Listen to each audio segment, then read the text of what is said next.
Hola, bienvenido. Dios te bendiga. Dios merece alabanza, que le alabemos, que le exaltemos, que le glorifiquemos.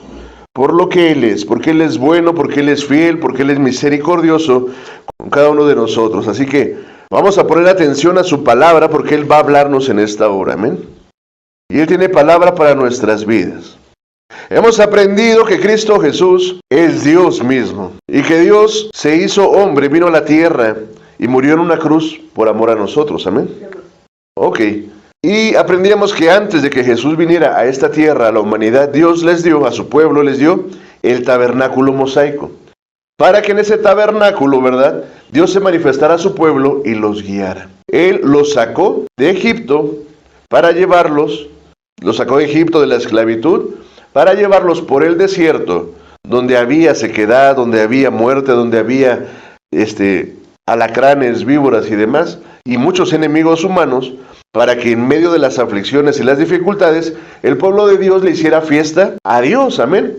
Para que el pueblo de Dios en medio de las dificultades se diera cuenta de que Dios es bueno, que Dios es fiel. ¿Sí? ¿Vamos bien hasta aquí? Ok. Para que en medio de las dificultades y de la sequedad, y en medio del hambre, en medio de la soledad, Él pudiera manifestar su poder, Él pudiera manifestar su amor, Él pudiera manifestar su grandeza, amén. Y la verdad es que Él lo manifestó a tal grado que ni aún los zapatos se les desgastaron el tiempo que ellos permanecieron en el desierto. Y fueron muchísimos años, hermanos, que aún en medio del desierto ellos tuvieron suficiente agua para comer, que aún en medio del desierto donde no hay para sembrar ni para cazar, tuvieron alimento. Y no solamente eso, sino que aún en medio del momento más difícil, Él dio su tabernáculo para manifestarse a su pueblo. Y de manera sobrenatural, ellos tenían el maná, ellos tenían la columna de nube y la columna de fuego. Pero ellos eran peregrinos, porque estaban saliendo del mundo, ya habían salido de Egipto, ¿verdad? Que es el mundo.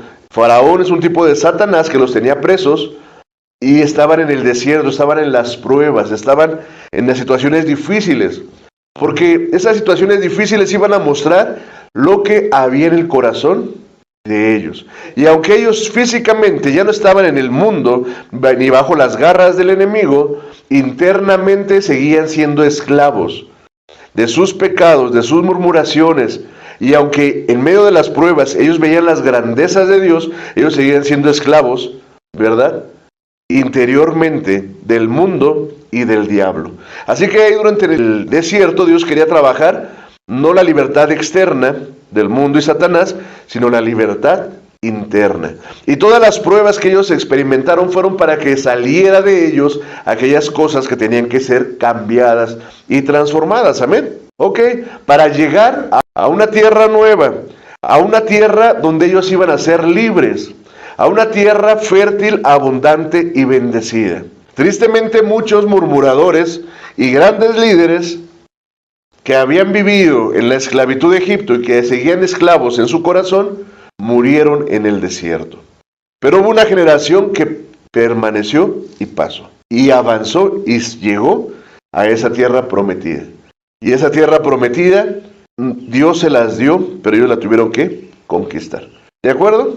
Esto que vimos en la antigüedad es lo mismo que estamos viviendo hoy nosotros. Dios nos ha hecho a su imagen y a su semejanza.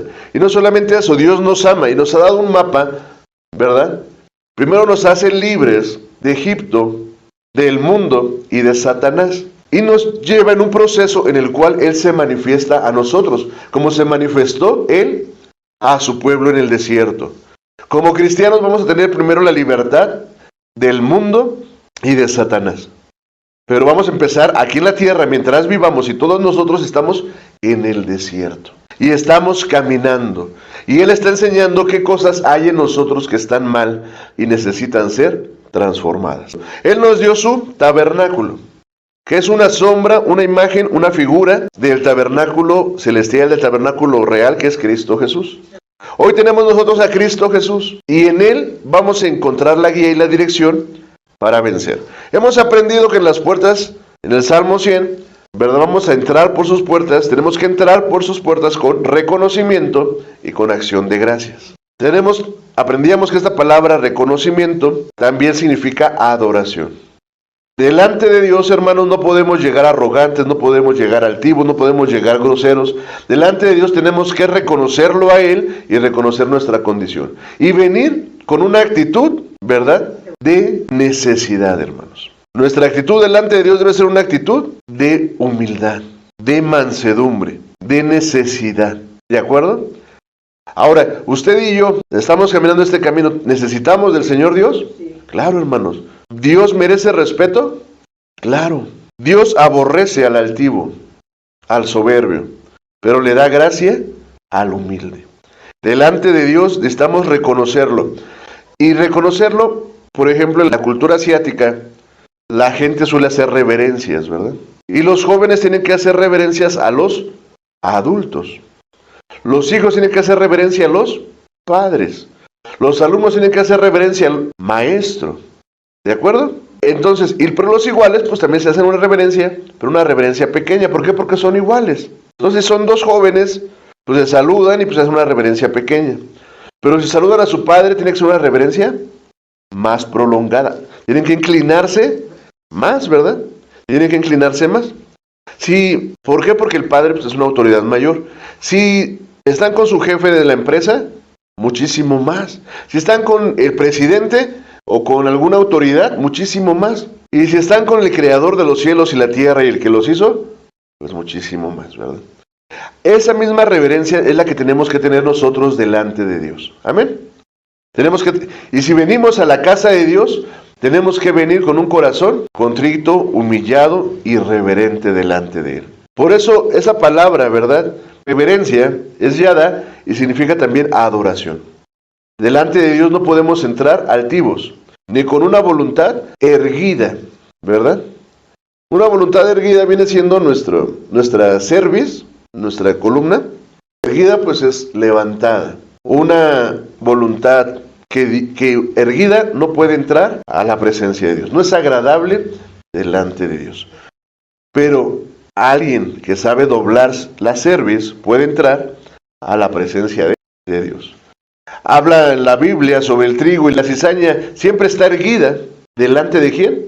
Delante del sol, delante de la lluvia, delante de Dios. Pero el trigo, a la medida que va creciendo y va llevando fruto, el trigo que va madurando, el trigo que es vivo, el trigo que es bueno, ese trigo que lleva fruto no puede permanecer erguido. No puede permanecer erguido, está inclinado, está postrado. ¿Por qué? Porque lleva fruto, porque ha madurado. A alguien, y es la forma correcta, el trigo es la forma en la que recibe al sol, es la forma en la que recibe la lluvia, es la forma en que recibe al viento. Nuestra actitud delante de Dios, pero también delante de los hombres tiene que ser como la del trigo, pero principalmente delante de Dios. ¿De acuerdo? Y esto es importante, hermanos. Por eso necesitamos no solamente reconocer, no solamente dar gracias, sino tener la actitud correcta delante de Dios. ¿Se acuerdan? Había un niño que le decían a sus papás, es la oración, dobla tus rodillas. Y decía el niño, no voy a doblar mis rodillas. Estamos orando y delante de Dios tenemos que doblar nuestras rodillas. No voy a doblar mis rodillas. Soy tu padre y tienes que doblar tus rodillas. Dobla tus rodillas. Y el niño doblaba sus rodillas. Pero decía, pero por dentro estoy parado, ¿verdad? Lo hacía a la fuerza, pero por dentro sentía ese orgullo y no estaba postrado. Y esto, hermanos, es algo tremendo, porque nadie puede obligar a otra persona a reconocer a Dios. Si alguien quiere hacer lo correcto y quiere recibir el favor de Dios, tiene sus reglas. Siempre queremos jugar bajo nuestras reglas, queremos jugar bajo nuestro pensamiento, queremos jugar bajo nuestro criterio, queremos que las cosas pasen como nosotros pensamos y queremos, pero no es así. Tenemos nosotros que, si queremos el favor de Dios, si queremos la bendición de Dios, si queremos acercarnos a Dios, tenemos que hacer las cosas como Él le gusta, como a Él enseña. Y su palabra nos enseña que tenemos que entrar con esa reverencia, ¿verdad? Reverencia externa y reverencia interna. Ahora, es cierto, hay veces que hay personas que no pueden postrarse, pero por dentro están tiradas en el piso. ¿De acuerdo? Y a Dios se le importa lo de afuera, pero también le importa lo de adentro. Esa es la forma de llegarnos con Dios.